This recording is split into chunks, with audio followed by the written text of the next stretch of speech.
সকল রোগের ওষুধ রয়েছে এই 4টি খাবারের মধ্যে। আল্লাহ পাক পৃথিবীতে যত রোগ ব্যাধি দিয়েছেন, সকল রোগ ব্যাধির প্রতিষেধক আল্লাহ পাক এই খাবারগুলোর মধ্যে দিয়েছেন। নবীজি বলছেন যে আল্লাহ দুনিয়াতে এমন কোন রোগ পাঠান নাই যার প্রতিষেধক আল্লাহ দুনিয়াতে পাঠান নাই। 1 নম্বর হলো জমজম পানি। জমজমের পানির মধ্যে আল্লাহ পাক সকল রোগের শিফা রেখে দিয়েছেন, এবং এটা যখন আপনি খাবেন, খাওয়ার পরে যদি আল্লাহর কাছে কোনো দোয়াও করেন, সেই দোয়াও আল্লাহ কবুল করে নেয়, আপনার মনের আশাগুলো পূর্ণ করে দিবে এই জমজমের পানি।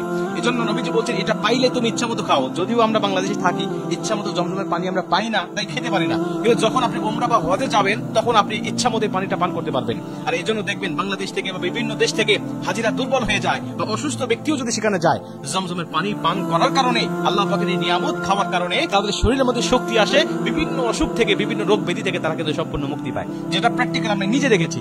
প্রিয় ভাই আমার, তার মানে জমজমের পানির মধ্যে আল্লাহ পাক প্রতিষেধক রেখে দিয়েছে। এটা আপনারা যতটুকু পারেন এটা পান করার চেষ্টা করবেন যদি পান কখনো। 2 নম্বর হলো মধু। মধুর মধ্যেও আল্লাহ পাক অগণিত শেফা রেখে দিয়েছেন, অগণিত রোগ থেকে মুক্তি রেখে দিয়েছেন, এবং বিজ্ঞানীদের ভাষায় এটা হলো প্রাকৃতিক অ্যান্টিবায়োটিক, যার মাধ্যমে প্রত্যেকটা রোগ থেকে একটা মানুষ মুক্তি পেতে পারে। আর কোরআনের মধ্যে আল্লাহ পাক কিন্তু মধুর কথা, মৌমাছির কথা উল্লেখ করেছেন। মৌমাছির সম্পর্কে তো আল্লাহ পাক পবিত্র করে একটা সূরা নাজিল করে দিয়েছেন, সূরাতুন নাহল। নাহল মানে মৌমাছি, এবং মধুর কথা উল্লেখ রয়েছে। প্রিয় ভাই আমার, এই জন্য মধু খাওয়ার চেষ্টা করবেন, এটা হলো প্রাকৃতিক অ্যান্টিবায়োটিক, এর মাধ্যমে আল্লাহ পাক আপনাকে শেফা দান করবে। এবং 3 নম্বর হলো কালোজিরা। নবীজি বলছেন কালোজিরা এমন একটা প্রতিষেধক, এমন একটা আল্লাহর নিয়ামত, যার মাধ্যমে শুধু মৃত্যু বাদে সকল রোগের ঔষধ, সকল রোগের প্রতিষেধক আল্লাহ পাক কালোজিরার মধ্যে রেখে দিয়েছেন। আপনি এই কালোজিরাটা খাওয়ার চেষ্টা করবেন। আপনি যখন মধু খাইলে, মধুর পাশাপাশি বা মধুর মধ্যেই আপনি কালোজিরা দিয়ে হাতে রেখে চেটে খেয়ে ফেললেন, কারণ মধু চেটে খাওয়ার কথা হাদিসের মধ্যে আসছে। খাবারের মধ্যে দিয়েও খেতে চান, তাও আপনি খেতে পারেন। যে কোনো ভাবে আপনি কালোজিরাগুলো খাওয়ার চেষ্টা করবেন, এর মধ্যে আল্লাহ পাক অগণিত শেফা আপনার জন্য রেখে দিয়েছেন। এবং সর্বশেষ সেটা হলো খেজুর। এই খেজুরের মধ্যে আল্লাহ পাক যে কত নিয়ামত রেখে দিয়েছে, এটা আমি আপনাকে এই অল্প সময়ের মধ্যে বলে বোঝাতে পারবো না। নবীজি সাল্লাল্লাহু আলাইহি ওয়াসাল্লাম সাহাবীদের প্রধান খাদ্যই ছিল যেন খেজুর। তাদের ঘরে চুলায় যেন দিনকে দিন কোনো রান্না হতো না, আগুন জ্বলতো না, 1 দিন 2 দিন 3 দিন চলে যেত, রান্না হতো না।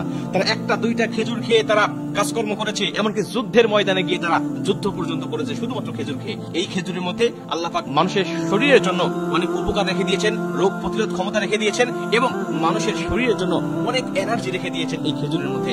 এজন্য আপনারা যদি সম্ভব হয় কখনো এই 4টি জিনিস সর্বসময় সংরক্ষণ করে রাখা, এবং যখনই সুযোগ হবে, যখনই আপনার দরকার হবে, প্রয়োজন হবে, তখন আপনি এগুলো খাওয়ার চেষ্টা করবেন। এর মাধ্যমে আল্লাহ পাক আপনাকে সুস্থ রাখবে। আল্লাহ পাক আপনাকে দুনিয়ার জমিনে এই জন্য সুস্থ রাখবে যেন আপনি আল্লাহর ইবাদত বেশি বেশি করতে পারেন।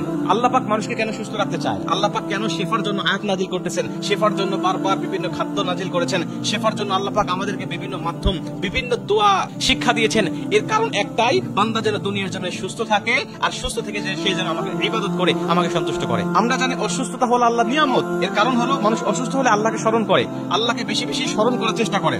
কিন্তু আপনি যখন সুস্থ হবেন, আল্লাহকে আরো বেশি বেশি স্মরণ করতে পারবেন, বা আল্লাহকে খুশি করার মতো অনেক কাজ আপনি করতে পারবেন। এজন্য অসুস্থতা যদিও আল্লাহর নিয়ামত, কিন্তু সুস্থ হয়ে আরো বেশি ইবাদত করার আশা করা এটা মুমিনের জন্য দায়িত্ব এবং কাম্য। এজন্য আপনার সবসময় সুস্থতা লাভ করার জন্য এই খাদ্যগুলো গ্রহণ করে রাখবেন, এবং কোরআনে যে শিফার আয়াতগুলো রয়েছে এগুলো মুখস্থ করে রাখবেন, এবং নিয়মিত এগুলো আদায় করবেন। তাহলে আল্লাহ আপনাকে সুখময় এবং শান্তিময় একটা জীবন দান করবে।